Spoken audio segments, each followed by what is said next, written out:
എൻ്റെ ഭാര്യയും മോളോടെ. സാറ് ഇത് ചോദിക്കലെടുത്തിന്ന് ഞാൻ വിചാരിച്ചു. ഞാൻ പറഞ്ഞില്ലേ സാറേ, എനിക്കൊന്നും ഓർമ്മയില്ല. എൻ്റെ ഭാര്യയും മോളെയും എവിടെയാണ് കുഴിച്ചിട്ടതെന്നല്ല ഞാൻ ചോദിച്ചത്. അവരിപ്പോൾ എവിടെയാണെന്നാണ് ചോദിച്ചത്. വിനീത്, നിന്റെ കാറിൻ്റെ ഡിക്കിയിൽ നിന്നും അവരുടെ ചോര പുരണ്ട വസ്ത്രങ്ങളും വലിയൊരു കൊടുവാളും കിട്ടി. വാളിലും വസ്ത്രത്തിലും കണ്ട രക്തം DNA ടെസ്റ്റിലൂടെ എൻ്റെ ഭാര്യയുടെയും മോളുടെയുമാണെന്ന് തിരിച്ചറിഞ്ഞു. പക്ഷേ ആ ഷോക്കിൽ എല്ലാവരും വിട്ടുപോയ കേരള പോലീസിന് ഇന്നേ വരെ പരീക്ഷിക്കേണ്ടി വന്നിട്ടില്ലാത്ത ഒന്നുണ്ടായിരുന്നു. Bone residue. എല്ലിൻ്റെ ചെറിയ ചെറിയ തരികൾ.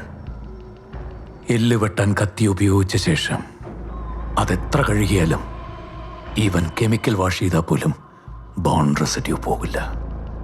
നീ എൻ്റെ കുടുംബത്തെ വെട്ടിനുറുക്കാൻ ഉപയോഗിച്ച കത്തിയിൽ ബോൺ റെസിഡ്യൂവിൻ്റെ ഒരു അംശം പോലും ഉണ്ടായിരുന്നില്ല. ഞാനിപ്പോൾ ക്രോസ് ചെക്ക് ചെയ്തു വിനീത്.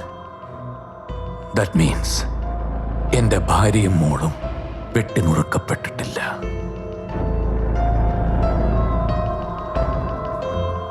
സോ നീ എന്തായാലും അത് ചെയ്തിട്ടില്ല വിനീത്. പക്ഷേ അവരെ ആരെന്ത് ചെയ്തു എന്നുള്ളത് നിനക്കറിയാം. പറയേ, ആരാണിതിൻ്റെ പിറകില്? പറയടാ.